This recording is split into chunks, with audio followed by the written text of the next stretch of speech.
அங்க ஒரு பெரிய மார்க்கெட் இருக்கு பாருங்க. அதாவது எங்கேயுமே போக முடியாத பிள்ளைங்க, அடுத்த கட்டம் எங்க போறதுன்னு தெரியாம பிள்ளைங்க, not hopeless children but children with less hope. Okay okay, அவங்களுக்கு ஒரு வழிகாட்டியா நம்ம இந்த டிவேட் இதை ஆரம்பிக்கலாம் அப்படின்னு சொல்லி தான் நாங்கள் ஒரு 4 நண்பர்கள் சேர்ந்து 2001 இதை ஆரம்பித்தோம். 8 கம்ப்யூட்டர், 2 கிளாஸ் ரூம், 2 வாத்தியார், அப்படி தான் நம்ம ஆரம்பித்தோம். அது 2 வாத்தியார், 8 computers, 2 class room. Yes. Okay. So அப்போ அந்த தொடக்கம் அப்படின்றது எல்லாத்துக்குமே வந்து ஒரு ஒரு முதல் கட்ட ஒரு முயற்சியா, சரி நம்மளும் ட்ரை பண்ணி பார்ப்போம் அப்படின்னு நீங்க அதை வந்து ஸ்டார்ட் பண்ணியிருக்கீங்களா? ஸோ கண்டிப்பா நீங்க அதை ஸ்டார்ட் பண்ணின காலகட்டத்திலக்கா நீங்க நிறைய விதமான சேலஞ்சஸ் எல்லாம் கண்டிப்பா பார்த்துருப்பீங்க. ஸோ அதுல எந்த சேலஞ்சஸ் ஓவர் த டைம் நீங்க பார்த்த சேலஞ்சஸ்லேயே நான் இன்னைக்கு இதை வந்து குறிப்பிட்டு சொல்லணும் புவனா அப்படின்னு நீங்க சொன்னீங்கன்னா அது என்ன சேலஞ்சஸ்? அந்த சேலஞ்சஸை நீங்க எப்படி வந்து அந்த சேலஞ்சஸை எப்படி நீங்கள் வந்து சாதனையாக்குனீங்க? சோதனையை எப்படி நீங்கள் சாதனையாக்குனீங்க?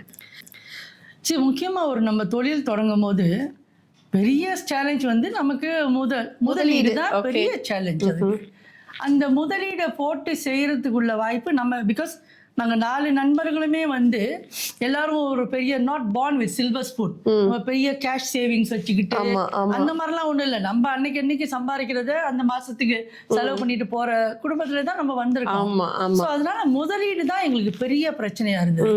இருந்தாலும் இப்பதான் இதுல தான் நான் என்ன சொல்ல வரேன்னா, போனா ஒரு ஃபேமிலி இன்ஸ்டிடியூஷன் எவ்வளோ ஒரு ஸ்ட்ராங்கா இருந்தா நீங்க எந்த தடையும் தாண்டி வரலாம். அது முக்கியமா நான் பெண்களுக்கு சொல்ல வரேன். அந்த குடும்பத்தை வந்து நம்ம எப்படி வந்து இறுக்கி பிடிச்சி அணைச்சி அதை உருவாக்கி கொண்டு வரோமோ எந்த தடையும் நாம் தாண்டி வரலாம். அதை வந்து நான் வந்து ஆண்களுக்கு சொல்ல மாட்டேன். ஏன்னா ஆவதும் பெண்ணாலே அழிவதும் பெண்ணாலே தான் சொன்னாங்க. ஆவதும் ஆனாலே அழிவதும் ஆனாலேன்னு சொல்லலை, பெண்ணுக்கு தான் சொல்லியிருக்காங்க. அதனால அது நம்ம கையில் தான் இருக்குது. ஸோ என்னையை பொறுத்த வரைக்கும் என்னுடைய ஃபேமிலி சப்போர்ட், என்னுடைய 11 பேர் கூட நான் பிறந்தேன்ல, அந்த சப்போர்ட், என்னோடய ஹஸ்பண்ட் சைடு, என்னோடய ஹஸ்பண்ட் எப்பொழுதுமே சொல்கிற ஒரே வார்த்தை கீப் கோயிங், கோ. ஆனால் சில சமயம் நான் வந்து ஒரு என்ன சொல்லுவாங்க, கோ வித் த ஃப்ளோ. இல்லை, கோ வித் த ஃப்ளோ இல்லை, ஒரு ஸ்பீடா போயிட்டு இருக்கும் போது செல்வி கோ ஸ்லோ அப்படின்வாரு. அதனால அந்த support is still there. Okay okay. So என்னை இன்னைக்கு வரைக்கும் நான் பிஹெச்டி கூட பண்றேனாலும் அது என்னோட கணவரோட சப்போர்ட், எங்க அப்பாவோட கனவு. ஏன்னா எங்க அப்பா வந்து என்னை டாக்டர் ஆக்கணும்னு நினைச்சாரு. அப்ப நான் நினைச்சேன், சரி நம்ம அந்த டாக்டர் ஆக முடியாட்டி என்ன, பிஹெச்டி செஞ்சாலும் நான் டாக்டர் தானே. ஆமா, அது அடுத்த வருஷம் முடிச்சிருவோம். So family is very important. நம்ம பெண்கள் வந்து இந்த மகளிர் தினத்தை வந்து நான் சொல்கிறேன், நிறையா பெண்கள் இப்போ நம்ம சமுதாயத்தில் பார்க்குறோம், குடும்பத்தை வந்து நம்மளோட சாதிக்கணும், நம்மளோட இலக்கை நோக்கி ஓடுறோன்ற எண்ணத்தில் குடும்பத்தை நெக்லெக்ட் பண்ணுறோம். முக்கியமாங்க நீங்கள் ஓடி, என்னது பராசக்தி படத்தில் ஒரு டைலாக் வருமே, ஓடினேன் வாழ்க்கையின் ஓரத்துக்கே ஓடினேன், அந்த மாதிரி ஓடி போயிட்டு பெருசா சாதிச்சு இமயமலை மேல நின்று ஒரு கொடியை நட்டுக்கிட்டு திரும்பி பாத்தீங்கன்னா ஒருத்தர் இல்லைன்னா அந்த சாதனையை செலிப்ரேட் பண்றதுக்கு யாரும் இல்லைன்னா no point, right or not? So always make sure your family is with you. Do your reality check. Don't neglect your value. In chasing your dreams, don't neglect your family. ஃபேமிலியோடையே நம்ம ட்ரீமை chase பண்ணோம்னா சீக்கிரமா சாதிச்சிடலாம். அது நானும் ஒரு உதாரணம். அதுக்கு family சப்போர்ட்டில் தான் அந்தந்த என்ன சேலஞ்சஸ் வந்தாலும் எனக்கு இன்னைக்கு வரைக்கும் என்னோட பிறந்த வீட்டிலேருந்து சப்போர்ட், என்னோட husband, sister in-laws, sisters, brother in-laws எல்லாருமே எனக்கு வெரி சப்போர்ட்டிவ். எக்ஸ்டெண்டட் ஃபேமிலி குணம். ஏன்னா அவங்க வந்து என்ன பார்ப்பாங்க, நம்மளோட intention is right. Yes, very true அக்கா. ஓகே, நம்மளோட intention is right, objective is right. நம்ம நல்ல எண்ணத்தோடு சில விஷயம் செய்கிறோம், அவள் அதை சாதிக்கிறதுக்கு, அதை அடையிறதுக்கு நம்மளால என்ன முடியுமோ. நான் முதலீடுனா பணம் மட்டும் சொல்லலை, நிறைய விஷயத்துல. ஓகே, ஸோ அப்படித்தான் நான் ஸோ வந்து அது ஒரு டிபேட்டுக்கு சேலஞ்சஸ். வந்தேன். இந்த ஃபைனான்ஷியல் சேலஞ்ச் பற்றி நீங்கள் ஒன்று சொல்லியிருந்தீங்க. அதுக்கப்புறம் வந்து ஃபேமிலி இன்ஸ்டிடியூஷன் ரொம்ப முக்கியமாக எனக்கு இருந்தது, ஒரு சப்போர்ட் சிஸ்டம் எனக்கு இருந்தது அப்படின்னு சொல்லியிருந்தீங்க. ஸோ அது இல்லாமல் வேற என்ன மாதிரி சேலஞ்சஸ் நீங்கள் பார்த்தீங்க அந்த ஃபைனான்ஷியல் சேலஞ்சஸ் இல்லாமல்?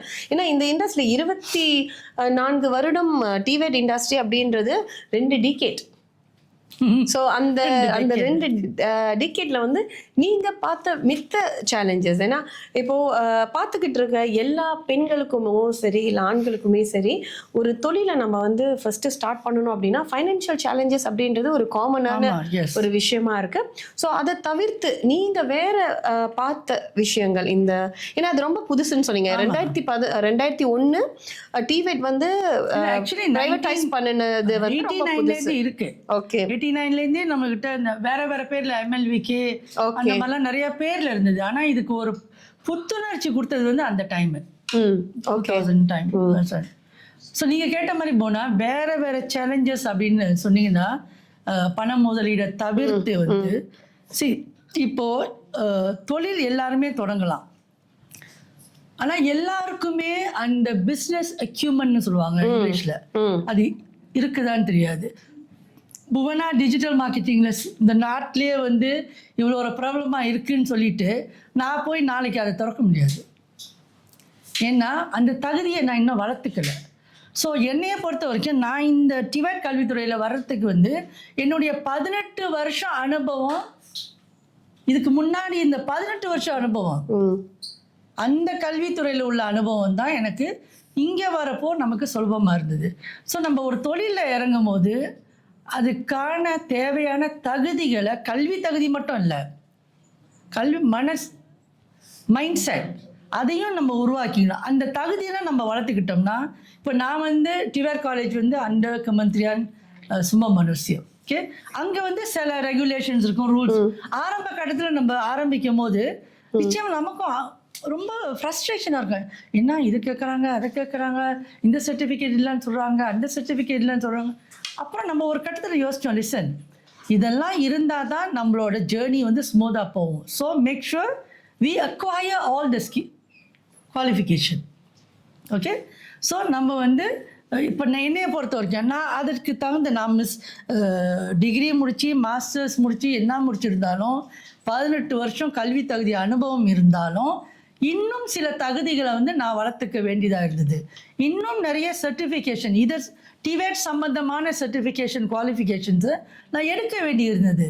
அதெல்லாம் எடுத்ததுனால தான் இப்போது எங்கள் ஜேர்னி வந்து இப்போ கவர்மெண்ட் சப்போர்ட் எப்படி நமக்கு இருக்குதுன்னா அந்த தகுதியை நம்ம வளர்த்துக்கிட்டோம்.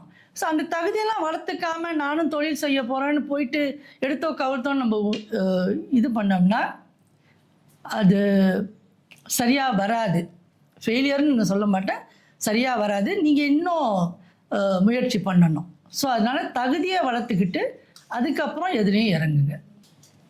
அக்கா, இந்த சோதனைகள் அப்படின்னு நீங்கள் சொல்கிறப்ப கண்டிப்பாக வந்து அந்த சோதனைனால் உங்களுக்கு நிறைய சாதனைகள் நீங்கள் படிச்சுக்கிட்டு இருக்கிறீங்க.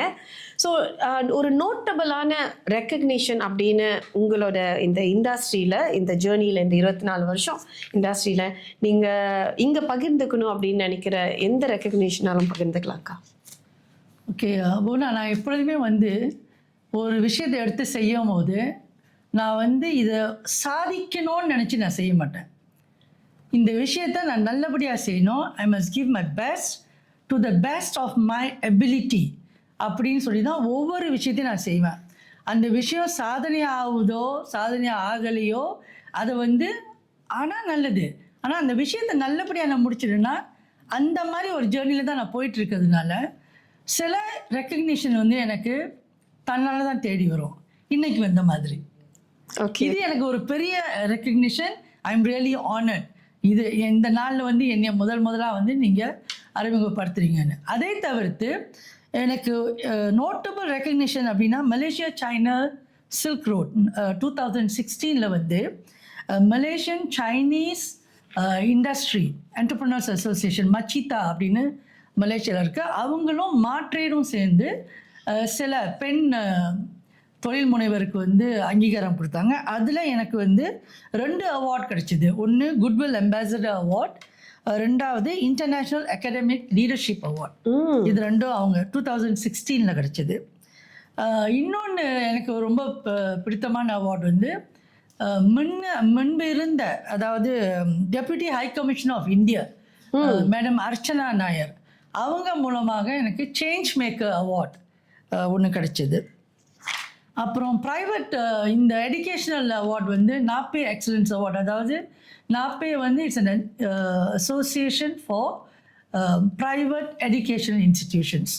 அதில் வந்து பல தடவை நமக்கு வந்து எக்ஸலன்ஸ் அவார்டு நான் வாங்கியிருக்கேன். அடுத்து 2022 வந்து women icon Asia award Singapore, இந்த அவார்டு வந்து சிங்கப்பூர்லேருந்து எனக்கு கிடைச்சது. இப்போ சமீபத்தில் வந்து போன வருஷம் Chinese education ministry of China அவங்க வந்து என்னை அங்கே அழைச்சி, அங்கே வந்து தியான்ஜின் அப்படின்ற ஒரு இடத்துல வேர்ல்ட் டிபெட் ஃபோரம் கான்ஃபரன்ஸ் நடத்துகிறாங்க. அதில் வந்து எனக்கு ஒரு ஸ்பீக்கராக இருக்கிறதுக்குள்ள அங்கீகாரம் இன்விடேஷன் கிடைச்சிது. போன வருஷம் மே மாதம் நினைக்கிறேன் நான் போயிட்டு வந்தேன். அதை தொடர்ந்து பல ரெக்கக்னிஷன்ஸ் எனக்கு சைனாலேருந்து இப்போ வந்துகிட்டு இருக்கு. அடுத்து வந்து there's one vocational college in university in China who's going to appoint me as the adjunct professor for their vocational university. So நான் சொன்ன மாதிரி இதை நோக்கி நான் என்னோட பயணம் இல்லை. என்னோட பயணம் வந்து do whatever you do to the best of your ability and do it well. Do it once, do it well. எனக்கு அது ரொம்ப பிடிச்சிருக்கு. எனக்கு ரொம்ப பிடிக்கும். அதனால செய்யறத நம்ம நம்ம தமிழ்ல இல்லாத பழமொழியா, செய்வன திருந்த செய், அவ்வளவுதான். மற்றதெல்லாம் வந்து ஏன்னா அதுவா தானா நடக்கும் சொல்றீங்க. நிச்சயமாமா அந்த அதுவா தானா நடக்கும். ஏன்னா நாம வந்து நம்மளோட எண்ணம் வந்து யூனிவர்ஸுக்கு போயிடுது பாருங்க. நம்ம என்ன நினைக்கிறோமோ, நம்ம நினைக்கலாம் நான் வந்து இங்கே நினச்சிட்டு இருக்கேன் யாருக்குமே தெரியாதுன்னு, ஆனால் யூனிவர்ஸுக்கு தெரியும் நம்ம இங்கே என்ன நினைக்கிறோன்னு. அந்த மெசேஜ் யூனிவர்ஸுக்கு போகும்போது நமக்கு என்ன உதவி தேவையோ, என்னென்ன அனுகூலங்கள் தேவையோ யூனிவர்ஸ் அதை உங்களுக்கு ஏற்பாடு பண்ணும். அதனால நம்ம சிந்தனைகளை வந்து நல்லதாக வச்சுக்குவோம். நீங்க சொல்ல சொல்ல நான் பார்க்குறேன் அந்த 24 வருஷம் வந்து நீங்க அந்த உங்களோட அந்த சோதனையெல்லாம் வந்து இவ்வளோ பெரிய சாதனையா எடுத்துட்டு வந்திருக்கீங்க. எங்களுக்கு ரொம்ப வந்து பெருமையா இருக்குக்கா. நாங்கள் கண்டிப்பாக வந்து இப்படி ஒரு விஷயம் நீங்கள் வந்து நிறைய பேருக்கு, நானும் உங்கள் கூட இவ்வளோ நாள் பழகுறேன், ஆனால் எனக்குமே வந்து நீங்கள் இந்த அளவுக்கு உங்களோட சாதனை பட்டியல் வந்து எனக்கு தெரியாது. ஸோ இன்னைக்கு இந்த மேடையில், இது பெண்கள் மேடையில் நீங்கள் வந்து இதை சொன்னதில் வந்து ஒரு புல்லரிக்குதுன்னு சொல்லுவாங்க இல்லையா, அந்த மாதிரியான ஒரு, ஏன்னா நான் இந்த இண்டஸ்ட்ரியில் இருக்கிறதுனால நான் சொல்கிறேன், ரெக்கக்னிஷன்ஸ் வந்து and award and recognition is so important நம்மளோட இந்த இண்டஸ்ட்ரி ப்ராக்டிஸில். ஏன்னா நமக்கு தெரியும் நம்ம வந்து எந்த அளவுக்கு இதை செம்மையாக செய்கிறோன்னு, ஆனால் வந்து அதை வேற ஒருத்தவங்க வந்து நம்ம அதை வந்து ரெக்கக்னைஸ் பண்ணுறப்ப தான் உலகத்துக்கு தெரிய வருது. ஸோ அந்த பெண்கள் வந்து எம்பவர்ட் ஆகிறதுக்கு ரொம்ப முக்கியமான ஒரு விஷயம் ரெக்கக்னிஷன். அதனால தான் நான் I want to bring that. இது ஆக்சுவலி நீங்கள் இதை செய்கிறது ரொம்ப ரொம்ப நல்ல விஷயம் பவுனா. பிகாஸ் நான் சொன்ன மாதிரி நல்ல விஷயங்களை வந்து நம்ம பறைசாற்றணும். நம்ம வந்து இதை பிராகிங் இல்லை, நம்ம இப்போ நான் என்ன அடைஞ்சிருக்கேன்றது வந்து அது சாதனையாக என்னன்றது அதை நீங்கள் தான் சொல்லணும். அந்த மாதிரி இருக்குன்றது வந்து உங்களுக்கு தெரியணுமே. இந்த மாதிரி நல்லதெல்லாம் நடக்குது நம்ம சமுதாயத்தில். நம்ம சமுதாயத்திலே நிறையா பெண்கள் வந்து சாதிச்சுக்கிட்டு இருக்காங்கன்றது வந்து உங்களுக்கு தெரியணுமே. அதுதான் இந்த மேடை. ஓகேக்கா, அடுத்து நான் உங்கள்கிட்ட வந்து கேட்க போகிற ஒரு விஷயம் வந்து என்னன்னு பார்த்தீங்கன்னா, இப்போ உங்களை பற்றின அந்த கேள்விகளெல்லாம் நம்ம கேட்டுட்டோம். அடுத்து வந்து இந்த டிவேட் இண்டஸ்ட்ரி அப்படின்னு சொல்லிட்டு நிறைய பேர் அதை வந்து பற்றி பேசிகிட்டு இருக்கிறாங்க. ஓகே, கல்வி இல்லாமல் இந்த ஸ்கில் டெவலப்மெண்ட்காக தான் அந்த டிவேட் அப்படின்ற ஒரு இனிஷியேட்டிவை வந்து நம்மளோட மலேசியா அரசாங்கமும் எடுத்துகிட்டு வந்திருக்காங்க.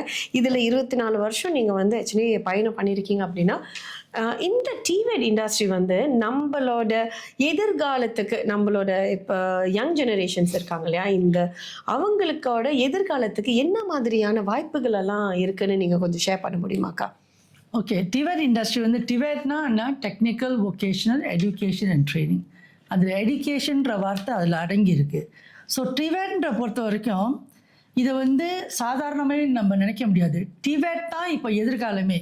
நீங்கள் என்ன எதிர்காலம் இருக்குன்னு கேட்டீங்கல்ல போனா, டிவேட் தான் இப்போ எதிர்காலமே.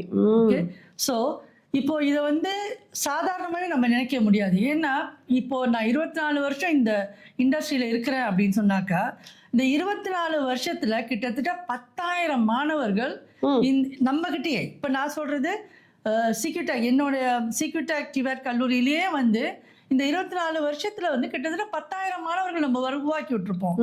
ஒவ்வொருத்தரும் வந்து இப்போ நீங்கள் கேட்டிங்கன்னா ஒரு நல்ல நிலையில் தான் இருக்காங்க. 90% நான் சொல்லலாம் ஒரு நல்ல நிலையில தான் இருக்கிறாங்க. இப்போ உள்ள காலகட்டத்துக்கு அரசாங்கம் அவ்வளோ சப்போர்ட், டிவேட் இண்டஸ்ட்ரிக்கு, டிவேட் எஜுகேஷனுக்கு அரசாங்கமே வந்து அவ்வளோ சப்போர்ட் கொடுக்குது. இப்போ யார் தான் படிக்கலாம் அப்படின்னா கேள்வியே இல்லை, எல்லாரும் படிக்கலாம். இப்போ எங்கள் காலத்தில் வந்து நீ அப்போ வந்து எல்சி அந்த மார்க் குறைவா இருக்கிறவங்க தான் டிவேட்க்கு போற மாதிரியான ஒரு வொகேஷனல் அப்படின்ற அந்த ஒரு பெர்செப்ஷன், ஒரு ஸ்டிக்மா, ஒரு பெர்செப்ஷன் வந்து அது எப்படியோ அது வந்துடுது. ஆனால் அது அல்ல டிவேட். டிவேட் வந்து யார் வேணாலும் தொழில் சம்பந்தப்பட்ட கல்வி தான் டிவேட். ஸோ இதில் எங்கே வந்து ஏற்றத்தாழ்வு வந்ததுன்னு எனக்கு புரியல. ஸோ இந்த மிஸ்கான்செப்ஷன் வந்து டோட்டலி ராங். ஏன்னா இப்போ எங்ககிட்ட படித்த மாணவர்களே மாதம் 15,000 வெள்ளி சம்பளம் எடுக்கிற மாணவர்களும் இருக்காங்க. அவங்க வந்து எஸ்பிஎம்ல கிரெடிட் இல்லை தான். எஸ்பிஎம்ல கிரெடிட் இல்லாட்டி என்ன, அது வந்து வேற வழி. இப்போ நம்ம நாட்டில் எடுத்துக்கிட்டா 2 வழி இருக்குது. ஒன்று அகடமிக் மோட், இன்னொன்று வொகேஷ்னல் மோட். ஸோ அகடமிக் மோட்டில் விருப்பப்பட்ட மாணவர்கள், இந்த இன்ஜினியரு, லாயரு எல்லாம் ஆகிறவங்கலாம் வந்து ஒரு ஒயிட் காலர் இண்டஸ்ட்ரி மாதிரி அந்த வழியில் போகலாம். ஆனால் சில மாணவர்களில் பல மாணவர்கள் வந்து not academically interested or not academically inclined. அவங்களுக்கு வந்து இந்த தொழில் சம்மந்தப்பட்டது படிக்கணும் அப்படின்ற ஆர்வம் இருக்குது. ஆனால் அந்த காலத்தில் வாய்ப்பு ஜாஸ்தி இல்லை. இப்போது இட்ஸ் ஓப்பன். கவர்மெண்ட் வந்து யார் வேணாலும் எந்த காலேஜில் வேணாலும், அரசாங்க கல்லூரியோ இல்லை தனியார் துறையிலையோ எங்கே வேணாலும் நீங்கள் எடுத்து படிக்கலாம். அதற்குள்ள சப்போர்ட், ஆதரவு அரசாங்கம் நிறையா தராங்க. அதனால் நீங்கள் டிவேட்னால என்ன எதிர்காலம்னு நீங்கள் கேட்டிங்கன்னா போனால் டிவேட் தான் எதிர்காலமே. ரொம்ப அழகாக சொன்னீங்கக்கா. டிவேட் தான் எதிர்காலமே அப்படின்னு சொல்லிட்டு அதை ரொம்ப நீங்கள் அழகாக சொல்லியிருந்தீங்க. ஸோ இப்போ எஸ்பிஎம் முடிச்சுட்டு நிறைய நம்மளோட வந்து இந்திய மாணவர்கள் வந்து எஸ்பிஎம் ரிசல்ட்டுக்காக வெயிட் பண்ணிட்டு இருக்காங்க. ஸோ இந்த நேரத்தில் வந்து அவங்க அந்த டிவேட் சம்மந்தப்பட்ட ஷார்ட் கோர்சஸோ இல்லை வந்து அந்த டிவேட் கல்வியை வந்து அவங்க எப்படி எடுக்கிறதுன்ற ஆராய்ச்சியெல்லாம் அவங்க செய்யலாம் இல்லையா? கொஞ்சம் நிச்சயமாக செய்யலாம். சரி, இப்போ இதில் நான் வந்து சில சமயம் பிள்ளைங்களை வந்து நம்ம குறை சொல்ல முடியாது. நான் சொல்ல மாட்டேன். என்னை பொறுத்த வரைக்கும் பிள்ளைகளை நான் எப்பொழுதுமே குறை சொல்வேன். நாம் பெற்றோர்களாகிய நாம், இது வந்து பெற்றோர்களுக்கான மெசேஜ் நான் கொடுக்குறேன். நாம் வந்து நம்மளுடைய பங்கை வந்து அப்பா அம்மா என்ற ஸ்தானத்தில் இருக்கிறவங்க அந்த பங்கை வந்து முழுசாக 100% நம்ம கொடுக்கலன்னா அப்போ தான் பிள்ளைங்க வழி தவறி போகிறதுக்கு வாய்ப்பு இருக்குது. நீங்கள் இப்போ நிறையா பிள்ளைங்க நம்மக்கிட்ட வரும்போது சில பிள்ளைங்க வந்து பாட்டி கூட வளர்கிறாங்க, சில பிள்ளைங்க இங்கே வளர்கிறாங்க. இப்போ நம்ம சமுதாயத்தில் நான் சொல்கிறேன், கேட்கும் போது ரொம்ப மனசு வலிக்கும் எங்களுக்கு. ஏன்னா இந்த வயசில் 15 வயசு 16 வயசில் அப்பா அம்மா இல்லாமல் அடுத்தவங்கள்ட்ட பிள்ளை வளருது. ஆனால் அந்த பிள்ளைக்கு வந்து படிக்கணுன்ற ஆர்வம் இருக்குது பாருங்கள். பாட்டி கூட்டிகிட்டு வருவாங்க, என்கிட்ட பாட்டி கூட்டிகிட்டு வராங்க. அந்த தள்ளாத வயசில் ஒரு பையனையோ பொண்ணோ கூட்டிகிட்டு வந்து இந்த பையனுக்கு ஏதாவது ஒரு வழி சொல்லுங்கம்மா அப்படின்னு சொல்லும்போது நமக்கு எப்படி இருக்குது? அப்போ அந்த பெற்றோர் எங்கெங்க? அந்த பெற்றோருக்கு அந்த பையனை எப்படி, அந்த பையனையோ பிள்ளையோ விட்டுட்டு போகிறதுக்கு எப்படி மனசு வருது இந்த பெற்றோருக்கு? இது ஒரு கேஸ் 2 கேஸ் நான் சொல்லலை, நிறையா விஷயம், நிறையா கேசஸ் இப்போ நம்ம சமுதாயத்தில் இருக்குது. பிள்ளைங்களை அனாதையாக விட்டு போகிற பெற்றோர்கள் நிறையா வந்துட்டாங்க. அது எப்படி அவங்களுக்கு இந்த மனசு இவ்வளோ கல்லா போன? இப்போ என்ன, பெத்த மனசு பித்து பிள்ளை மனசு கல்லுன்னுவாங்க. இப்போ வந்து திருபாலே பெற்றோர் மனசு தான் கல்லா இருக்கு. அந்த பிள்ளைங்களை விட்டுட்டு போகிறாங்க. அதுங்களோட எதிர்காலத்தை பற்றி சிந்திக்காமல் அந்த குழந்தைங்களை விட்டுட்டு போகிறாங்க. ஸோ அந்த மாதிரி இருக்கிற பட்சத்தில் இப்போ படிக்கிற பிள்ளைங்களுக்கு நான் சொல்கிறேன், அப்பா அம்மா வந்து ஒரு பக்கம் விட்டுருங்க. இப்போ நீங்கள் அந்த முடிவை எடுக்கலாம். ஏன்னா உங்களுக்கு எதில் ஆர்வம் இருக்குது அப்படின்றத நீங்கள் ஒரு அளவுக்கு நீங்கள் கணிச்சிருப்பீங்க. நீங்கள் இப்போது ஃபார்ம் 3 முடிச்சிருக்கலாம், ஃபார்ம் 3 எக்ஸாம் இல்லை, ஃபார்ம் 4 போயிருக்கலாம், ஒன்றும் தவறு இல்லை. எஸ்பிஎம் முடிச்சிருக்கலாம், ரிசல்ட் வெயிட் பண்ணலாம், அதுக்கு ஒரு 3 மாதம் அந்த மாதிரி வரும், ரிசல்ட் வர்றதுக்கு. அந்த 3 மாதம் நீங்கள் என்ன பண்ண போகிறீங்க? அப்பா அம்மா என்ன தெரியுமா சொல்லுவாங்க? அவன் வேலை செய்ய போகிறான்னு சொல்கிறான் மேடம் அப்படின்னு இழுப்பாங்க. ஓகே, இந்த வயசில் அந்த பையன் வேலை செய்ய போனால் அந்த 300 வெள்ளி 400 வெள்ளி காசு அதுக்கு ஆசைப்பட்டு அந்த படிக்கிற தன்மையை அவன் இழந்துருவான். அப்புறம் மறுபடியும் அவன் படிக்க மாட்டேங்கிறான் மேடம்னு அந்த பேரண்ட்ஸ் தான் எடுத்துக்கிட்டு வருவாங்க நம்மக்கிட்ட. ஸோ இதுக்கு காரணம் யார்? பெற்றோர். படிக்கிற காலத்தில் பிள்ளைங்களை படிக்க வைங்க. Education is the key to everything. நான் ஆரம்பத்திலே சொன்னேன், கல்வி மட்டும்தான் நம்ம தலையெழுத்தை மாற்ற முடியும். உங்கள் தலையெழுத்தை மட்டும் இல்லை, என் தலையெழுத்தையும் கல்வி தான் மாற்றுனது. ஸோ இந்த சமுதாய உருமாற்றம் தேவைன்னா சமுதாயத்தை விட்டுருங்க. சமுதாயம்னா யார்? நீங்களும் நானும் தான் சமுதாயம். நீங்கள் மாறினா நான் மாறினா சமுதாயத்தில் மாற்றம் வருமா இல்லையா? அதே மாதிரி ஒவ்வொரு பெற்றோரும் ஒவ்வொரு பிள்ளையும் நான் மாறணும், பரவாயில்ல, it's okay to be selfish. நான் எப்பொழுதும் நான் மென்டர் பண்ணுற பெண்கள்கிட்ட சொல்லுவேன், it's okay to be selfish. நான் நல்லா இருக்கணும்னு நீ நினைக்கிறியா? அதே போதுமா. ஏன்னா நீ நல்லா இருந்தீன்னா நீ இன்னொருத்தருக்கு ஹெல்ப் பண்ணலாம். அந்த மனப்பக்கம் வந்துடும் உனக்கு. சரியா? ஸோ அதனால் நீங்கள் நல்லா இருக்கணும்னு நினச்சி அந்த பிள்ளைய வந்து நீங்கள் எங்ககிட்ட வரணும்னு இல்லை, என்னை தேடி வரணும்னு இல்லை. இப்போ வந்து யூபிடிவேட் அரசாங்கம் வந்து யூபிடிவேட்னு ஒரு போர்ட்டல் வச்சுருக்காங்க. அதில் வந்து எல்லா கல்லூரிகளும், அரசாங்க கல்லூரிகளும் அங்கே இருக்குது, தனியார் கல்லூரிகளும் அங்கே இருக்குது. நீங்கள் அங்கே போய், நான் திருப்பி சொல்கிறேன், UP_TVET இந்த போர்ட்டலில் போய் பார்த்தீங்கன்னா எல்லா விவரமும் அங்கே இருக்கும். உங்கள் வீட்டுக்கு எனக்கு சில பெற்றோர் சொல்லுவாங்க, ரொம்ப தூரம் மேடம், எப்படி நான் அனுப்புறதுன்னு. அதனால் உங்கள் வீட்டு பக்கத்துலேயே ஏதாச்சும் காலேஜ் இருந்தால் பிள்ளைய சேர்த்து விடுங்கம்மா, படிக்கட்டும். இப்போ 17 வயசு பையன் படித்து முடிக்கும் போது, ஒரு டிப்ளமா எடுக்கும் போது அவனுக்கு 20 வயசு ஆயிரும். 20 வயசில் ஒரு டிப்ளமா பெரிய விஷயம். இப்போ டிவேட்டுக்கு வந்து அரசாங்கம் 1700 வெள்ளி அப்படின்னு சொல்லியிருந்தா கூட இப்போ அவங்களுக்கு ஆரம்ப சம்பளமே குறைஞ்சபட்சம் 2000 வெள்ளி, 2500 வெள்ளி கிடைக்கிது டிவேட் டிப்ளமா. மேடம் செல்வி, இப்போ நீங்கள் வந்து இந்த டிவேட் பற்றின நிறைய வந்து விஷயத்த ஷேர் பண்ணீங்க. இப்போ நம்மளோட மாணவர்கள் வந்து SPM முடித்தவங்களோ சரி, இல்லை அந்த Form 3 முடித்தவங்க கூட இந்த டிவேட் கல்விக்கு போகலாம் இல்லையா? ஸோ இதை எப்படி அவங்க அப்ளை பண்ணுறது, எங்கே போய் பார்க்குறது? முதல்ல நீங்கள் அதோட டீட்டெயில் சொன்னீங்க, இன்னும் கொஞ்சம் டீட்டெயில்டாக சொல்லலாம். என்ன மாதிரியான எலிஜிபிலிட்டி அவங்களுக்கு தேவைப்படுது? ஸோ இதை பற்றி இன்னும் கொஞ்சம் டீட்டெயில்டாக சொன்னீங்கன்னா ரொம்ப நல்லா இருக்கும். ஓகே, நான் இதை கொஞ்சம் விரிவாக சொல்லிடுறேம்மா. ஏன்னா இப்போ வந்து நிறைய நான் சொன்ன மாதிரி மிஸ்கான்செப்ஷன். டிவேட் சம்மந்தப்பட்ட கல்லூரிகள் வந்து நம்ம நாட்டில் நிறைய இருக்குது. பாலிடெக்னிக் இருக்குது, AdTech இருக்குது, கம்யூனிட்டி காலேஜ் இருக்குது, ILP இருக்குது, தனியார் சம்பந்தமான டிவேட் கல்லூரிகளும் இருக்குது. ஸோ இவ்வளோ கல்லூரிகள் இருக்கும்போது ஒரு வருடத்துக்கு கிட்டத்தட்ட 450,000 மாணவர்கள் வந்து SPM தேர்வு எழுதுகிறாங்க. போன வருடத்தில் வந்து 30,000 பேர் எழுதலைன்னு சொல்கிறாங்க, பரவாயில்ல. அப்பயும் அட்லீஸ்ட் 400,000 மாணவர்கள் எழுதுகிறாங்க. அதில் ஓரளவுக்கு 60-70% மாணவர்கள் வந்து இந்த டிவேட் சம்மந்தப்பட்ட கல்வியை தான் தொடர்ந்து படிக்க முடியும். அந்த மாதிரி ரிசல்ட்ஸ் தான் அவங்களுக்கு வருது. அந்த straight A 14A 12A 10A 9Aலாம் வந்து ஒரு 2% தான். ஸோ இந்த 60-70% மாணவர்கள் அப்படின்னு பார்த்தோம்னா அது கிட்டத்தட்ட 5,000-6,000 மாணவர்கள்கிட்ட ஓடிடுது. அப்போது அரசாங்கம் எதனால் தனியார் டிவேட் கல்லூரிகளை உரிமம் கொடுத்தாங்க? ஏன்னா இந்த ஆயிரக்கணக்கான மாணவர்களை வந்து அரசாங்க கல்லூரிகள் மட்டுமே வைத்து நடத்த முடியாது. அந்த இன்ஃப்ராஸ்ட்ரக்சரோ அந்த ஃபேக்கல்ட்டியோ அந்த ஃபெசிலிட்டிஸ் குறைவாக இருக்குது. அதனால தான் தனியார் கல்லூரிகளும் வந்து காம்ப்ளிமெண்ட் அரசாங்க டிவேட் காலேஜஸ். அதனால தான் தனியார் கல்லூரிகளும் வந்தது அரசாங்க அனுமதியோட. அந்த சிலபஸ் கரிக்குலம் வந்து சேம். அங்கே என்ன படிக்கிறாங்களோ இங்கேயும் அதே தான் படிப்பாங்க.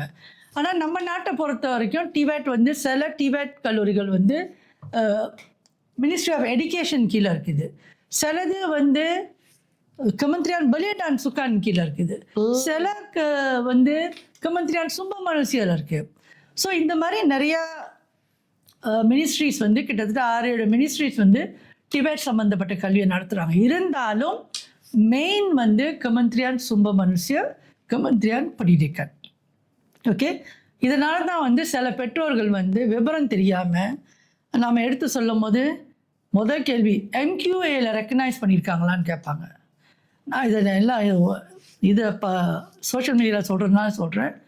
டிபெட் கல்லூரிக்கு வந்து MQA அங்கீகாரம் தேவையில்லை. ஏன்னா அது வந்து அண்டர் கமெண்ட்ரியட் சும்ப மனுஷ்ய ஜபத்தான் Pembangunan Kemahiran அவங்களோட அங்கீகாரம் தான் இந்த டிபெட் படிப்புக்கு தேவை. அன்லெஸ் அந்த டிபெட் படிப்பு வந்து கமெண்ட்ரியான் Pendidikan கீழே இருந்துச்சுன்னா அந்த அங்கீகாரம் அவங்களுக்கு தேவை. அதனால முக்கியமாக இந்த புரிஞ்சுக்கிங்க. சில சமயம் நான் பார்ப்பேன், சில இந்த இடைத்தரகர்கள் இருக்காங்க. இப்போ வந்து மாணவர்களை வந்து கல்லூரியில் சேர்க்கறது கூட எல்லாத்துக்கும் தரகர்கள் போய் இப்போ கல்விக்கும் இடைத்தரகர்கள் வந்துட்டாங்க. ஸோ அவங்களுக்கு வந்து விவரம் புரியாமல் எனக்கு சில சமயம் ரொம்ப கோபம் வரும். எனக்கா கேள்வியை வந்து கொஞ்சம் அறிவுபூர்வமாக கேட்டால் நம்ம பதில் சொல்லலாம். மடத்தனமாக கேட்டாக்கா நமக்கு ரொம்ப கோபம் வரும். ஏன்னா அதை பற்றி உனக்கு விவரமே தெரியல. முதல் டிபெட்னா என்னன்னே தெரியல, அது எந்தெந்த மினிஸ்ட்ரியில் இருக்குன்னு தெரியல, யார் செய்யலான்னு தெரியல, கரிக்குலாம் தெரியல, ஒன்றும் தெரியாமல் மாணவர்களை குழப்பி விட்டு பெற்றோர்களை குழப்பி விட்டு அவங்க இங்கேயும் போகாமல் அங்கேயும் போகாமல் அந்த பிள்ளை படிப்பு எதிர்காலம் சூரியமாக போயிடுது. அதனால இந்த இடைத்தரகர்கள்லாம் நான் ஒன்று சொல்லிக்கிறேன், தயவு செய்து மாணவர்களை நீங்கள் எங்கேயாச்சும் நல்லா அவங்களுக்கு எதிர்காலத்தை உருவாக்கணும் அப்படின்னு நினச்சிங்கன்னா அந்த கல்வி இதை பற்றி நல்லா தெரிஞ்சுக்குங்க. ஓகே, அந்த கல்வி திட்டத்தை பற்றி நல்லா தெரிஞ்சுக்கிட்டு அப்புறம் அவங்களுக்கு நீங்கள் எடுத்து சொல்லலாம். மேடம் செல்வி, இப்போ வந்து நம்மளோட மாணவர்கள் வந்து டிபெட் ப்ரோக்ராமில் அவங்கள ரிஜிஸ்டர் பண்ணணும் அப்படின்னா அதுக்கான என்ட்ரி ரிக்வயர்மெண்ட் என்னதுன்னு கொஞ்சம் ஷேர் பண்ணுறீங்களா? ஓகே, இப்போ நான் சொன்ன மாதிரி முதல்ல அரசாங்கம் வந்து நிறைய சப்போர்ட் பண்ணுறதுனால இப்போ என்ட்ரி ரிக்வயர்மெண்ட் வந்து ரொம்ப தளர்வு இருக்குது. அதாவது 15 வயதுக்கு மேல் உள்ள மாணவர்கள் எழுத படிக்க கணக்கு ஓரளவுக்கு தெரிந்தாலே போதும் அவர்கள் வந்து டிபெட் படிப்பை மேற்கொள்வதற்கு. அவங்க எங்கே போய் பதிஞ்சுக்கலான்னா நான் ஏற்கனவே சொல்லிட்டேன் அவங்களுக்கு, UP_TIBET அதில் போய் பார்க்கலாம். இல்லாட்டா உங்களுடைய இடத்துக்கு அருகில் எந்த கல்லூரி இருந்தாலும் டிபெட் கல்லூரி இருந்தாலும் அங்கே போய் நீங்கள் விவரத்தை தெரிஞ்சுக்கலாம். ஏன்னா கிட்டத்தட்ட 2000 ப்ரோக்ராம்ஸ் வந்து அரசாங்கத்தில் அங்கீகரிக்கப்பட்டிருக்குது.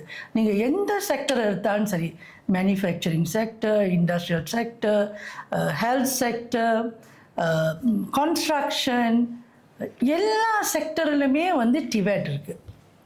ஸோ அதனால் நீங்கள் வந்து அகடமிக் மோட் மூலமாக தான் நான் அதை படிக்க முடியும் மட்டும். Even finance, accounting, administration, hospitality, electrical, information system, information technology, எல்லா செக்டர்லையுமே வந்து டிபெட் அடக்கம். இந்த செக்டர்லாம் வந்து டிபெட்டில் அடக்கம் பட்டிருக்கு. ஸோ அதனால் வந்து நீங்கள் கவலையே படாமல் உங்களுக்கு ஒரு இதில் வந்து ஆர்வம் இருந்தால் நீங்கள் வந்து இன்னொரு போர்ட்டல் நான் உங்களுக்கு சொல்கிறேன், ஸ்கில்ஸ் டெவலப்மெண்ட் டிபார்ட்மெண்ட் போர்ட்டல். அதாவது ஜபத்தான் Pembangunan Kemahiran, ஜபத்தான் Pembangunan Kemahiran இல்லாட்டி www.dsd.gov.my அந்த போர்ட்டலில் போய் பார்த்தீங்கன்னா என்னென்னலாம் சிலபஸ் இருக்குது அப்படின்றத நீங்கள் புரிஞ்சுக்கலாம். உங்களுக்கே நிச்சயமாக நீங்கள் எதை நினச்சாலும் அதோட செக்டரு அங்கே இருக்கும். ஸோ அதை எடுத்து நீங்கள் படிச்சிங்கன்னா டிப்ளமா வந்து இப்பொழுது வந்து 2 வருஷத்துலேருந்து 3 வருஷத்துக்குள்ளார நீங்கள் ஒரு டிப்ளமா முடிச்சிடலாம். அதை தொடர்ந்து நிறையா பெற்றோர் கேட்பாங்க, டிபெட் டிப்ளமா செஞ்சால் ரெக்கக்னைஸ் பண்ணுவாங்களா வெளிநாட்டில் அப்படின்னு.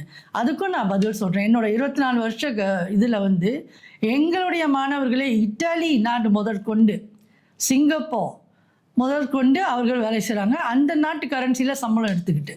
ஸோ அதனால் இந்த எனக்கு டிபெட் எடுகேஷன் வந்து அரசாங்கத்தால் அங்கீகரிக்கப்பட்டது. ஞாபகம் வச்சுக்கோங்க, தனியார் கல்லூரியில் நீங்கள் போய் படித்தாலும் அது அரசாங்கத்தால் அங்கீகரிக்கப்பட்டது. உங்களுடைய டிப்ளமாவில் நீங்கள் பார்ப்பீங்க, அந்த லோகோ வந்து ஜாத்தா நகாரா இருக்கும். தனியார் கல்வினா ஜாத்தா நகாரா போட முடியாது. உங்களோட டிப்ளமாவே வந்து கமெண்ட்ரியான்லேருந்து தான் வரும். அந்த ஜாத்தா நகாரா அங்கே மேலே இருக்கும். ஸோ அதை நீங்கள் எடுத்துக்கிட்டு கவர்மெண்ட் மற்ற நாட்டிலையும் இப்போ வேலை செய்யலாம். நம்ம உள்நாட்டிலேயே அவ்வளோ வேலை வாய்ப்பு இருக்குது. அதனால் நீங்கள் வந்து இதை வந்து ஒரு 2ஆம் பட்ச கல்வி தகுதியாக நினைக்கக்கூடாது இனிமேல். இதுதான் ஃபர்ஸ்ட் சாய்ஸாக வரணும் உங்களுக்கு. நான் சொன்ன மாதிரி டிவேட் தான் இனிமேல் எதிர்காலம். அந்த 3 வருஷம் டிப்ளமா முடிச்சுட்டு அதற்கு மேற்கொண்டு டிகிரி படிக்கலாமா அப்படின்னு நினச்சிங்கன்னா படிக்கலாம். அதற்கும் வந்து அரசாங்கத்தில் எம்துன் அப்படின்ற ஒரு 5 யூனிவர்சிட்டி, அதாவது University Malaysia Pahang, University Malaysia Perlis, University Tun Hussein Onn, அந்த மாதிரி 5 யூனிவர்சிட்டிஸ் வந்து சேர்ந்து ஒரு குடையின்குள்ள கீழே எம்துன் அப்படின்னு சொல்லி இவங்க எல்லாருமே வந்து டிவேட் டிப்ளமா படித்த பிள்ளைகளுக்கு டிகிரி செய்கிறதுக்கும் அனுமதி கொடுக்குறாங்க. அப்புறம் என்னங்க வேணும் இன்னும்? பணம் ஒரு பிரச்சனைன்னு சொல்கிறீங்களா? அதுக்கும் அரசாங்கம் வந்து பெர்படானன் tabung pendidikan kemahiran செட் பண்ணியிருக்காங்க, பிடிபிகே. அதன் மூலமாக பிடிபிடிஎன் மாதிரியே தான், ஆனால் டிவேட்டுக்கு வந்து பிடிபிகே இருக்குது. அதன் மூலமாக உங்களுக்கு படிக்கிறதுக்கு உதவி பண்ணுறாங்க. பத்தாக்குறைக்கு மாதம் 600 வெள்ளியிலேருந்து 800 வெள்ளி வரைக்கும் உங்களுக்கு லிவிங் அலவன்ஸ் கொடுக்குறாங்க.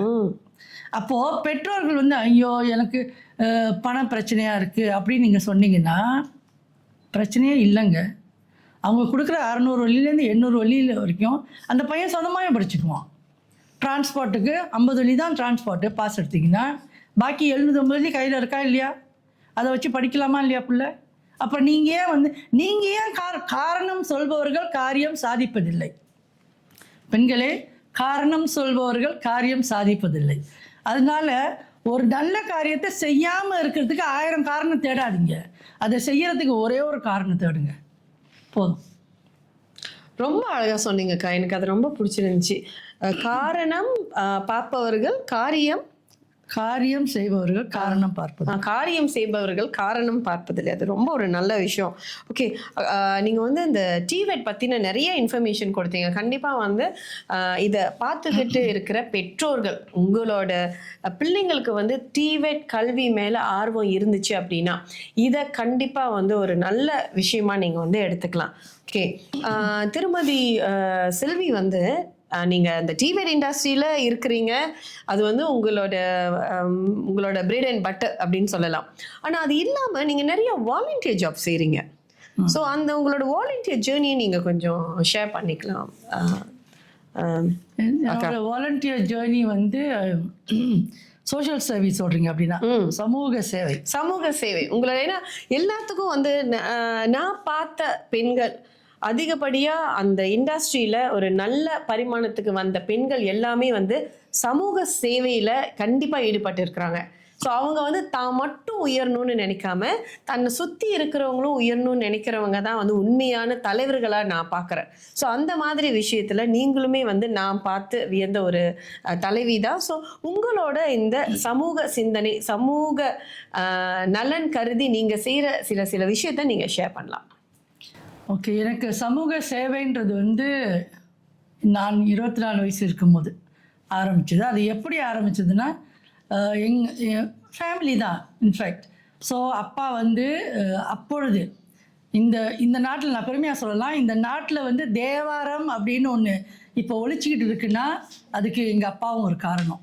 ஏன்னா அந்த காலத்தில் 1940s திருவருள் தவணரி மன்றம் 48 சொல்லுவாங்க, திருவருள் தவணரி மன்றம்னு ஒரு அமைப்பை நடத்தி திருமுருக கிருபானந்த வாரியார் அவர்களை இந்தியாவிலேருந்து இங்கே வரவழைச்சி இந்த மன்றத்தை உருவாக்கி இதன் மூலமாக கோயிலாக போய் வந்து அப்பா வந்து தேவாரம் சொல்லிக் கொடுப்பாங்க. ஸோ அப்போ அதில் தான் நாங்களும் தேவாரம்லாம் பாடுறது கற்றுக்கிட்டது. ஒவ்வொரு ஞாயிற்றுக்கிழமையும் 2லேருந்து 4 வரைக்கும் நாங்கள் எதுவுமே பண்ண முடியாது, தேவார கிளாஸுக்கு போயே ஆகணும். ரொம்ப நல்ல விஷயம். அது கற்றுக்கணும். அதுக்கப்புறம் அண்ணன்லாம் வந்து அப்புறம் சில நம்ம அண்ணன் அப்பாலாம் வந்து ஆல்சோ பொலிட்டிக்கலி ஆல்சோ சர்வ் பண்ணிகிட்டு இருந்தாங்க. மைக்கா அந்த மாதிரிலாம் அவங்க செஞ்சுருக்கும் போது அதன் மூலமாக வந்து இந்த பொது சேவை வந்து வீட்டில் இதே கான்வர்சேஷன் தானே ஓடிக்கிட்டு இருக்கோம், அது நடந்துக்கிட்டே இருக்கும்போது நாமளும் அதில் ஈடுபட்டிருக்கேன் நான். அதுக்கப்புறம் வந்து ஒரு சேயிங் இருக்குது, யாம் பெற்ற இன்பம் பெருக இவ்வையகம்னு. ஆனால் என்னை பொறுத்த வரைக்கும் யாம் பெற்ற இன்பம் பெருக இவ்வையகம் சரி, ஆனால் நான் பட்ட துன்பத்தை மற்றவங்க படக்கூடாதுன்ற எண்ணம் எனக்கு இருந்தது. அதனால் நான் எதெல்லாம் கடந்து வந்தேனோ கஷ்டங்கள், அந்த கஷ்டம் வந்து இன்னொரு பெண் படக்கூடாது. அதுக்கு நாம் என்ன செய்யலாம்? 2 விஷயமும் நம்ம பார்க்கலாம். சந்தோஷத்தை கொடுக்கறது ஒன்று, அவங்க அந்த துன்பப்படாமல் இருக்கிறது வந்து நம்ம குறைக்கிறது. இல்லாமே இருக்கிறதுக்கு எனக்கு தெரியல, ஆனால் குறைக்கலாம். நம்மளால் முடிஞ்சதை செஞ்சு நம்மளால் என்ன செய்ய முடியும். ஸோ அதனால் நான் சில பெண்கள் அமைப்பில் வந்து சேர்ந்து அவர்களோடு சேர்ந்து சில விஷயங்கள் செஞ்சுக்கிட்டு இருந்தேன். அப்புறம் நானே 2010 வந்து ஒரு அமைப்பு, பெண்களின் அமைப்பை உருவாக்கி அதன் மூலமாக பெருசாக இல்லாட்டியும் சின்ன சின்ன விஷயங்கள், குறிப்பாக வந்து விமன் எம்பவர்மெண்ட், நான் ரொம்ப வந்து ஃபோக்கஸ் பண்ணது விமன் எம்பவர்மெண்ட். அதில் வந்து அவர்களுக்கு ஒரு நம்பிக்கையை கொடுத்து, அவர்களுக்கு ஒரு கான்ஃபிடென்ஸை கொடுத்து, அவங்களோட சுயமரியாதையை வளர்த்துக்கிட்டு தைரியமாக அவங்க ஒரு விஷயம் செய்கிறதுக்கு அவங்களுக்கு ஒரு வழிகாட்டியாக என்னால் முடிஞ்சது நான் செஞ்சுக்கிட்டு வரேன். இன்ன வரைக்கும் செஞ்சுக்கிட்டு தான் வரேன் என்னால் முடிஞ்ச அளவுக்கு. ரொம்ப நல்ல விஷயம்க்கா. ஸோ அடுத்தது வந்து நான் உங்ககிட்ட கேட்கணும்னு நினச்ச ஒரு விஷயம் வந்து பார்த்தீங்கன்னா, ஸோ நீங்கள் உங்களோட பிபிடபிள்யூ அப்படின்ற அந்த அமைப்போடு இல்லாமல் நீங்கள் வந்து தனிப்பட்ட முறையில் நிறையா பேர்த்துக்கு மென்டர்ஷிப்பும் பண்ணுறீங்க. 1-to-1 நிறைய பேர்த்துக்கு செஞ்சுருக்கீங்க, எனக்கு தெரிஞ்ச நிறைய பேர்த்துக்கு செஞ்சுருக்கீங்க. சில ஒரு தருணங்கள் வரப்போ நானே வந்து ஒரு செகண்ட் ஒப்பீனியன் எனக்கு வேணும் அப்படின்னா நான் உங்கள்கிட்ட தான் கால் பண்ணி நான் கேட்குறேன். ஸோ அந்த மாதிரி நிறைய பெண்களுக்கு வந்து நீங்கள் வந்து ஒரு மென்டராக இருக்கீங்க இல்லையா? ஸோ அப்போது அந்த வகையில் நீங்கள் பார்த்து இந்த பெண்களுக்கு வந்து ரொம்ப உங்ககிட்ட நாடி வர பிரச்சனை அப்படின்னா அது என்னவா இருக்கும்னு நீங்கள் சொன்னீங்கன்னா, ஸோ அதை சம்மந்தப்பட்ட பெண்கள் வந்து இதை பார்த்துக்கிட்டு இருந்தாங்க அப்படின்னா நீங்கள் அடுத்து யாரை தேடி வரணும்னு உங்களுக்கு தெரியும். ஸோ அதுக்காக தான் நான் இதை சொல்கிறேன். ஸோ நீங்கள் இன்னும் ஆக்டிவாக தான் அதை பண்ணிட்டு இருக்கீங்களா இல்லையாக்கா? செய்கிறீங்களா? ஓகே. ஸோ அப்போ அதனால் வந்து ஒரு பொதுப்படையாக பெண்களுக்கு வந்து நிறைய சேலஞ்சஸ் இருக்குது. ஸோ அதில் உங்களை நாடி வர பெண்கள் வந்து மிகப்படியாக எதை பற்றி கேட்டு உங்ககிட்ட இருந்து வராங்க? நிறைய பெண்கள் வந்து எனக்கு தெரிஞ்ச பெண்கள் குறைவு, தெரியாத ஸ்ட்ரேஞ்சர்ஸ் நிறைய பேர், கெடா டு ஜோஹான் நான் சொல்லலாம், அப்பப்போ ஃபோன் பண்ணுவாங்க, மேடம் எனக்கு இந்த மாதிரி இது இருக்குது, பிரச்சனை இருக்குது, இது எப்படி செய்யலாம். பண உதவி கேட்டு ரொம்ப ரொம்ப குறைவு. நம்ம பெண்கள் வந்து என்னையை பொறுத்த வரைக்கும் பண உதவி கேட்டு கால் பண்ணுற பெண்கள் ரொம்ப குறைவு. ஆனால் ஒரு வழிகாட்டியாக கேட்பாங்க, இதை எப்படி செய்யலாம், யாரை போய் பார்க்கலாம், என்ன செய்யலாம். அண்ட் தென் அவங்களுக்கு ஒரு மாரல் சப்போர்ட் தேவை. இதை எப்படி செஞ்சால் கரெக்டாக இருக்குமா, ஏன்னா நம்ம இதுக்கு ஒரு அனுபவம் இருக்குது அப்படின்ற நம்பி நம்ம அதெல்லாம் அந்த தடைகள்லாம் தாண்டி வந்திருக்கோம். நம்ம சேலஞ்சஸ் இல்லாமல் வரல. நாம் விழுறது நமக்கு தான் தெரியும். விழுந்து கிடக்கலையே, நம்ம எழுந்திரிச்சு திருப்பி ஓடிக்கிட்டு இருக்கோம். விழுறோம், எழுந்திரிக்கிறோம், திருப்பி ஓடுறோம். ஸோ அந்த இது நம்மக்கிட்ட இருக்கிறதுனால இவங்க நம்மளை நாடி வர்றாங்க. நான் ஒரு வெளியில் உள்ள சக்ஸஸ்ஃபுல்லான பெண்களுக்கு ஒரு விஷயத்தை சொல்ல போகிறேன். சக்ஸஸ்ஃபுல் அப்படின்னு, சக்ஸஸ் வந்து வெரி சப்ஜெக்டிவ், அதையும் நான் இங்கே சொல்லிடுறேன். சக்ஸஸ் வெற்றி வந்து அது தனிப்பட்ட மனிதரை பொருந்தது. எனக்கு வந்து 3 வேளை சாப்பாடு எனக்கு கிடைச்சால் அது எனக்கு ஒரு வெற்றி. என் குடும்பத்துக்கு நான் 3 வேளை சாப்பாடு கரெக்டாக போடுறேன்னா அது எனக்கு ஒரு சக்ஸஸ். அது ஒரு தனிப்பட்ட மனிதரோட இது. இன்னொருத்தருக்கு வந்து நான் ஒரு பெரிய பங்களா வாங்கிட்டேன், அது சக்ஸஸ். இல்லை கார் வாங்கிட்டேன், அதனால தான் நான் எப்பொழுதுமே சொல்கிறது, சக்ஸஸ் இஸ் வெரி சப்ஜெக்டிவ். சரியா? ஸோ நான் எந்த வகையில் சக்ஸஸ்ன்றது எனக்கு தெரியல. எனக்கு சந்தோஷம், நான் செய்கிற ஒவ்வொரு காரியமும் எனக்கு சந்தோஷம் கொடுத்துச்சுன்னா அது சக்ஸஸ். நான் இந்த மாதிரி வெற்றியாளராக நினச்சிக்கிட்டு இருக்கிற பெண்கள் வெளியே, நீங்கள் வந்து தொழில் வல்லுநர்களாக இருக்கலாம், இல்லை சில பல வகையில் நீங்கள் வந்து வெற்றி பெற்றிருக்கலாம் அப்படின்னு நீங்கள் நினச்சிக்கிட்டும் இருக்கலாம். ஓகே, அப்படி இருக்கிற பெண்கள் இன்னொரு பெண்ணுக்கு வந்து எப்பொழுதுமே உதவியாக இருக்கணும், ஆதரவாக இருக்கணும், ஒரு மாரல் சப்போர்ட் அவங்களுக்கு கொடுக்கணும். ஒரு பெண் இன்னொரு பெண்ணை ஏறி மிதிச்சுக்கிட்டு போகிறது வந்து என்னையை பொறுத்த வரைக்கும் அது ஒரு ஏற்றுக்கொள்ள முடியாத பாவம் தான் நான் சொல்லுவேன். ஏன்னா நாம் வந்து ஒரு பதவியிலையோ ஒரு அதிகாரத்திலேயோ இருக்கும் பொழுது அந்த பதவியையும் அதிகாரத்தையும் கரெக்டாக பயன்படுத்தலைன்னு வச்சுக்கோங்க. எப்படி பயன்படுத்தலை? நம்ம சுயநலத்துக்காக இல்லை, பொது நலத்துக்காக அதை பயன்படுத்தாவிடில் நமக்கு நரகம் நிச்சயம். எவ்வளோ பெரிய விஷயம் சொல்லிட்டீங்கக்கா நீங்கள். ஸோ நம்ம வந்து பார்த்தீங்கன்னா இந்த இண்டஸ்ட்ரி ப்ராக்டிஸ் அப்படின்னு வரப்போ பெண்கள் வந்து நிறைய சாதனைகள் செஞ்சுட்டு இருக்கிறாங்க. ஸோ அந்த சாதனைகளுக்குள்ளேயே வந்து அவங்களும் நம்மள மாதிரி இன்னும் நிறைய பெண்கள் வெளியே வரணும் அப்படின்னு நினைக்கிற பெண்கள் வந்து நம்ம வந்து இருக்கிறாங்க, கண்டிப்பா இருக்கிறாங்க. ஆனா என்ன பொறுத்த வரைக்கும் இன்னும் நிறைய பெண்கள் அந்த மாதிரி ஒரு பொது நல சிந்தனையோடு வெளியே வரணும் நம்மளோட சமுதாயத்துல. சோ அந்த மாதிரி பொது நல சிந்தனை எப்ப வந்து நம்மளோட பெண் தலைவருக்குள்ள வருதோ அப்ப நம்மளோட பெண் தலைவர்கள் வந்து மிளிர்வாங்க, இன்னும் நிறைய பெண் தலைவர்கள் வந்து உருவாவாங்க. இப்ப என்ன பொறுத்த வரைக்கும் நம்ம நாட்டிலே நீங்க வச்சுக்கோங்களேன், நம்ம ஒரு நோட்டபிளா இந்த பெண் தலைவர் அப்படின்னு சொல்லிட்டு நம்ம நீங்க தேடி பாக்குறப்ப நம்மளால நிறைய பேர்த்த பார்க்க முடியல, ரொம்ப குறைவான பேர்கள் தான் இருக்கிறாங்க. ஏன் அப்படின்னா நான் நம்ம சமுதாயத்தை பத்தி நான் பேசுறேன். ஓகே, ஸோ ஒட்டுமொத்த மலேசியா அப்படின்றத விட நம்மளோட சமுதாயத்துல இருக்கிற பெண்கள் வந்து நிறைய வந்து தலைமைத்துவ பொறுப்புல வரணும், தலைமைத்துவ பொறுப்புல இருக்கிறாங்க, அவங்களோட பதவியில தலைமைத்துவ பொறுப்புல இருக்கிறாங்க. அவங்க சமுதாய சிந்தனையோட நம்மளோட பெண்களுக்கு என்னெல்லாம் செஞ்சிருக்கிறாங்க அப்படின்றத நம்ம கூர்ந்து பார்க்கணும். அப்படின்னா நமக்கு நினைக்கிற இன்னும் நிறைய பேர் அதுக்கான வாய்ப்பை வந்து ஏற்படுத்தணும். இன்னும் நிறைய பேர் வெளியே வந்தாங்க அப்படின்னா, நீங்க சொன்னீங்க இல்லையா, நிறைய பெண்கள் வந்து என்கிட்ட வந்து பணம் கேட்டு எந்த பெண்களும் வரலன்னு.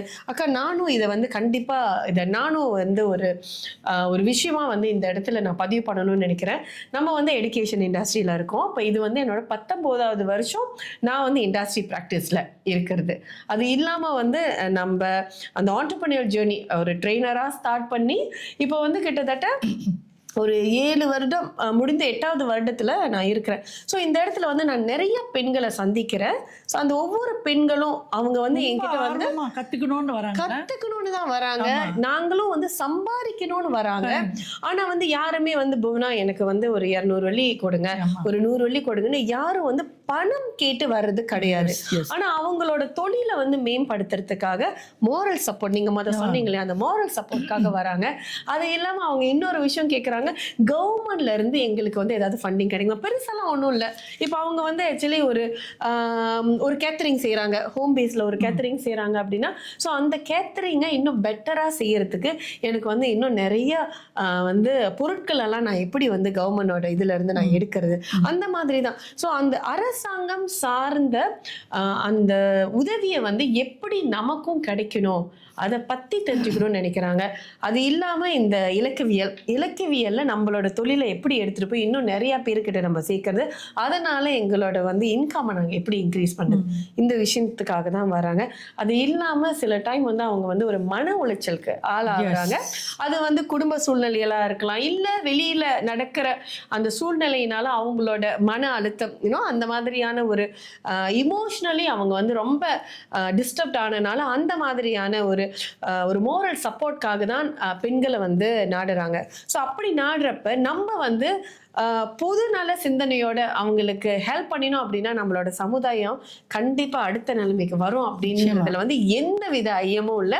ஸோ இதுதான் நம்மளோட வந்து அந்த கடைசி கேள்வி நான் உங்கள்கிட்ட கேட்குறப்போ எனக்குமே வந்து ஒரு இமோஷனல் வந்தது என்னன்னு பார்த்தீங்கன்னா, இந்த விமன் எம்பவர்மெண்ட் அப்படின்ற ஒரு அந்த வார்த்தைக்குள்ள வந்து நிறைய அர்த்தங்கள் இருக்கு. ஸோ அந்த அர்த்தத்தை வந்து நம்ம இன்னும் மேன்மேலும் மேலே எடுத்துட்டு வரணும் அப்படின்னா, பெண்கள் நீங்க ஒரு விஷயத்துல சாதனை செஞ்சுட்டீங்க அப்படின்னா உங்களை மாதிரி இன்னும் 10 பெண்களை நீங்க உருவாக்கணும்னு நினைச்சீங்கன்னாவே நம்மளோட சமுதாயம் வந்து அடுத்த நிலைமைக்கு போகும்.